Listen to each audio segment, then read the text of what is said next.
Eastern রেলওয়ের তরফ থেকে আজকের একদম লেটেস্ট আপডেট তোমাদের জন্য। ইস্টার্ন রেলওয়ের তরফ থেকে একটি নতুন নিয়োগ বিজ্ঞপ্তি প্রকাশিত হয়েছে, যেখানে 3115টি মতো শূন্য পদে নিয়োগ করা হচ্ছে, যেখানে আবেদন করার জন্য তোমাদের যোগ্যতা মাধ্যমিক পাস। এখানে মাধ্যমিক পাস হলেই কিন্তু তোমরা আবেদন করতে পারবে, এবং যারা যারা মেল ক্যান্ডিডেট বা ফিমেল ক্যান্ডিডেট প্রতিটি প্রার্থীরাই কিন্তু আবেদন করতে পারবে।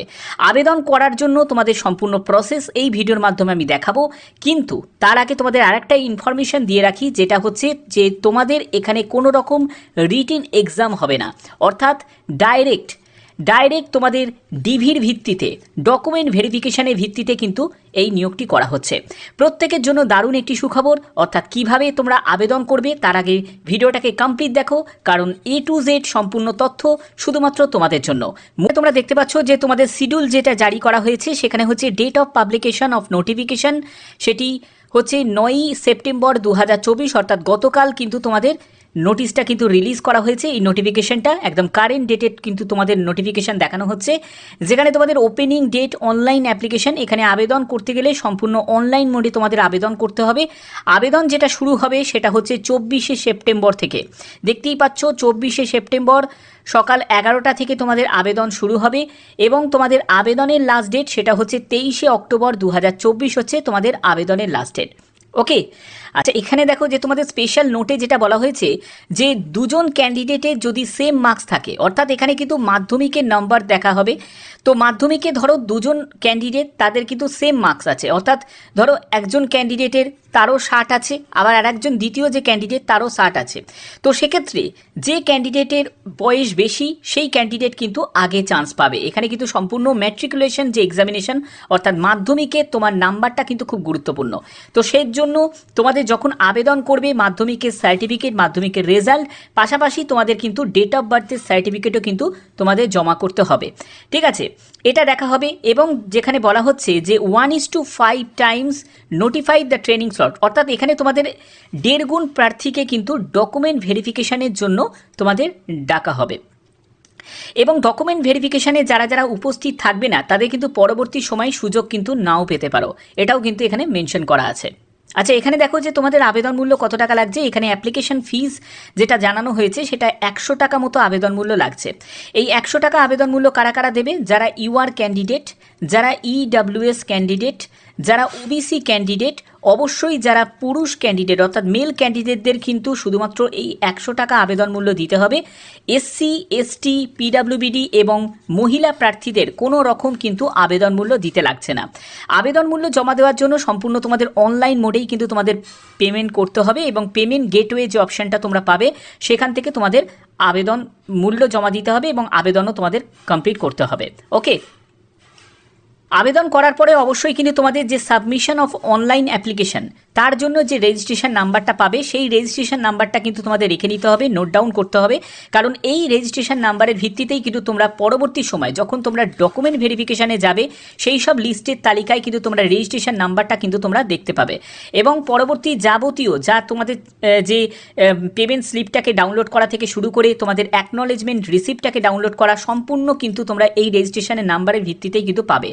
তার জন্য অবশ্যই কিন্তু একটি ভ্যালিড মোবাইল নাম্বার তোমাকে ইনপুট করতে হবে আবেদন করার সময়, এবং মেল আইডি, অতি অবশ্যই কিন্তু ভ্যালিড একটি মেল আইডি তোমাকে ইনপুট করতে হবে আবেদন করার সময়। এখানে দেখো যে তোমাদের প্রতিটি ক্যাটেগরিদের জন্যই কিন্তু মানে PWBD থেকে শুরু করে ex serviceman, UR, OBC, SC ST EWS প্রতিটি ক্যাটেগরিদের জন্যই কিন্তু শূন্যপদ ভাগ করা আছে। এখানে কিন্তু বিভিন্ন ওয়ার্কশপ, অর্থাৎ যতগুলো ওয়ার্কশপ আছে, ঠিক আছে, ইস্টার্ন রেলের আন্ডারে যতগুলো ওয়ার্কশপ আছে এবং যেগুলো ডিভিশনগুলো আছে সেই ডিভিশনগুলোতেই কিন্তু এই নিয়োগটি করা হচ্ছে। যেমন হচ্ছে তোমাদের শিয়ালদা ডিভিশন থেকে শুরু করে তোমাদের হাওড়া ডিভিশন, ঠিক আছে, হাওড়া ডিভিশন, শিয়ালদা ডিভিশন, তারপরে হচ্ছে মালদা ডিভিশন, যতগুলো ডিভিশন তোমাদের আছে প্রত্যেকটি ডিভিশনের কিন্তু এখানে ভ্যাকেন্সি টেবিলে ভ্যাকেন্সি আছে। ওকে, সার্টিফিকেট যেটা কিন্তু তোমরা রেলওয়ের যে নোটিফিকেশান সেই নোটিফিকেশানে তোমরা দেখতে পাচ্ছ যে অ্যানেক্সার 1, এটা হচ্ছে তোমাদের SC ST ক্যাটাগরিদের জন্য। তো এই ফর্মটাকে তোমাদের কিন্তু ফিল আপ করতে হবে। এই ফর্মটাকে ফিল আপ করে যে কম্পিটেন্ট অথরিটিকে দিয়ে কিন্তু এটাকে তোমাকে স্ট্যাম্প মারিয়ে নিতে হবে। এখানে দেখো তাদের কিন্তু ডেজিগনেশনগুলো দেওয়া আছে, তারা কোন কোন ডিপার্টমেন্টে থাকতে থাকতে হবে, তাদেরকে দিয়েই কিন্তু এই সার্টিফিকেটটা তোমাকে ইস্যু করিয়ে নিতে হবে। পরবর্তী যেটা দেখতে পাচ্ছ সেটা হচ্ছে ওবিসি ক্যান্ডিডেটদের জন্য ওবিসি অ্যানেক্সার 2। তো এই ফর্মটাও তোমাদের ফিল আপ করতে হবে। এবং পরবর্তী আর কি আছে, পরবর্তী হচ্ছে তোমাদের যারা আদার ব্যাকওয়ার্ড ক্লাসেস যারা আছে তাদের ক্ষেত্রে এই ডিক্লারেশন ফর্মটা কিন্তু আছে। এবং ডিসেবিলিটি যারা পিডাব্লিউবিডি ক্যান্ডিডেট যারা আছে তাদের ক্ষেত্রে হচ্ছে অ্যানেক্সার 3 এই ফর্মটা তাদের ফিল আপ করতে হবে। তারপরে হচ্ছে তোমাদের যে আদার্স যেটা ইডাব্লিউএস ক্যাটাগরিদের ক্ষেত্রেও কিন্তু আছে, এই যে ইডাব্লিউএসদের ক্যাটাগরিদের ক্ষেত্রে এই যে যেটা দেখতে পাচ্ছ অ্যানেক্সার 4 এটা কিন্তু ইডাব্লিউএস ক্যাটাগরিদের ক্ষেত্রে। এইগুলো কিন্তু সম্পূর্ণ তোমাদের কিন্তু ফিল আপ করতে হবে এবং যে কম্পিটেন্ট অথরিটিকে দিয়ে কিন্তু এগুলোকে স্ট্যাম্প বাড়িয়ে নিতে হবে। এগুলো কখন লাগবে? এগুলো লাগবে হচ্ছে যখন ডকুমেন্ট ভেরিফিকেশন হবে তখন কিন্তু লাগবে। এখন কিন্তু এগুলোর কোনো প্রয়োজন নেই। ডকুমেন্ট ভেরিফিকেশনের সময় কিন্তু এই সব ডকুমেন্টসগুলো তোমাদের যদি রেডি না থাকে তাহলে কিন্তু কোনো রকমভাবে তোমাদের কিন্তু ডকুমেন্ট ভেরিফিকেশানে তোমাদের ভেরিফিকেশানই হবে না, ঠিক আছে? অর্থাৎ যারা যারা বিভিন্ন ক্যাটাগরি থেকে বিলং করছো, ইউআর ছাড়া আদার্স যারা ক্যাটাগরি থেকে বিলং করছো তাদের কিন্তু এই সব ডকুমেন্টসগুলো কিন্তু রেডি রাখতে হবে। তো আশা করি এগুলোর জায়গার মধ্যে সম্পূর্ণ ব্যাপারটা তোমাদের কাছে ক্লিয়ার করে দিয়েছি। আচ্ছা, এখানে আবেদন করতে গেলে তোমাদের এডুকেশন কোয়ালিফিকেশান কি প্রয়োজন? দেখো, এখানে মাধ্যমিক পাস তোমাদের যোগ্যতা থাকতেই হবে, অর্থাৎ মাধ্যমিক পাস তোমাদের যোগ্যতা থাকতেই হবে এবং মাধ্যমিকে তোমাদের 50% নাম্বার কিন্তু তোমাদের এগ্রিগেটে থাকতে হবে, তাহলে কিন্তু তোমরা এখানে আবেদন করতে পারবে। এবং পরবর্তী যেটি বলা হচ্ছে should also possess the NCVT তোমাদের সার্টিফিকেট কিন্তু তোমাদের থাকতে হবে। এবং পরবর্তী দেখো তোমাদের যারা যারা পিডাব্লিউবিডি যারা ক্যান্ডিডেট আছো তারাও কিন্তু এখানে অ্যাপ্লাই করতে পারবে। এবং এখানে এজ লিমিট কি প্রয়োজন? এজ লিমিট হচ্ছে 15 থেকে 24 বছরের মধ্যে তোমার যদি বয়স হয়ে থাকে তাহলে কিন্তু তোমরা এখানে অ্যাপ্লাই করতে পারবে। এখানে দেখতেই পাচ্ছ যে 15 থেকে 24 বছর, এই 15 থেকে 24 বছর ইউআর ক্যান্ডিডেট ইডাব্লিউএস ক্যান্ডিডেট যারা আছে তাদের ক্ষেত্রে বলা হচ্ছে তুমি যদি একজন এসসি এসটি যদি ক্যান্ডিডেট হয়ে থাকো তাহলে তোমার বয়স হচ্ছে 15 থেকে 29 বছরের মধ্যে যদি হয়ে থাকে তাহলে তুমি অ্যাপ্লাই করতে পারবে। আর তুমি যদি একজন ওবিসি ক্যান্ডিডেট হয়ে থাকো তাহলে তোমার বয়স যদি 15 থেকে 27 বছরের মধ্যে হয়ে থাকে তাহলে তুমি এখানে অ্যাপ্লাই করতে পারবে। এখানে কিন্তু তোমাদের এজ যে নির্ধারণ করা হবে সেটা কিন্তু ম্যাট্রিকুলেশন সার্টিফিকেট অর্থাৎ মাধ্যমিকের সার্টিফিকেটের মাধ্যমেই কিন্তু তোমাদের এই এজটা কিন্তু নির্ধারণ করা হবে। অর্থাৎ ডেট অফ বার্থের যদি সার্টিফিকেট না থাকে তোমাদের মাধ্যমিকের সার্টিফিকেট দিয়েও কিন্তু তোমরা এখানে অ্যাপ্লাই করা যাবে, কোনো অসুবিধা কিন্তু হবে না। অনেকেই আছে যাদের ডেট অফ বার্থের সার্টিফিকেট থাকে না, অনেক সময় তারা কিন্তু মাধ্যমিকের অ্যাডমিট কার্ড বা মাধ্যমিকের সার্টিফিকেটের ভিত্তিতেও কিন্তু এই এজ কিন্তু ক্যালকুলেশন করা হয়। ওকে, এবার দেখো যে তোমাদের সিলেকশন প্রসেসের ব্যাপারটা, এটা কিন্তু খুব গুরুত্বপূর্ণ, কারণ সিলেকশন প্রসেসের ব্যাপারটা ভালো করে বুঝে নাও।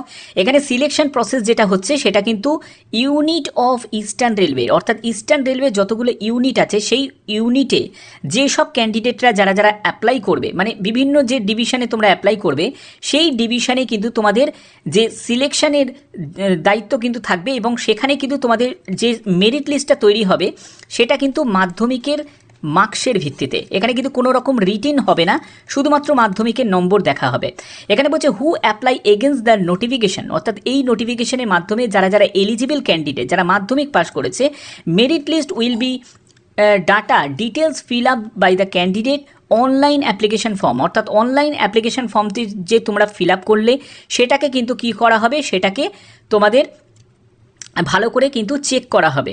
এই চেক করার ভিত্তিতে যারা যারা রং ইনফরমেশন দিয়ে যারা অ্যাপ্লাই করবে তাদের ফর্ম কিন্তু সঙ্গে সঙ্গে রিজেক্ট হয়ে যাবে এবং যারা যারা সঠিক ইনফরমেশন দিয়ে যারা যারা অ্যাপ্লাই করবে তাদের ফর্ম কিন্তু অ্যাকসেপ্ট হবে এবং তাদেরকে ডিভির জন্য ডাকা হবে, ডকুমেন্ট ভেরিফিকেশনের জন্য ডাকা হবে।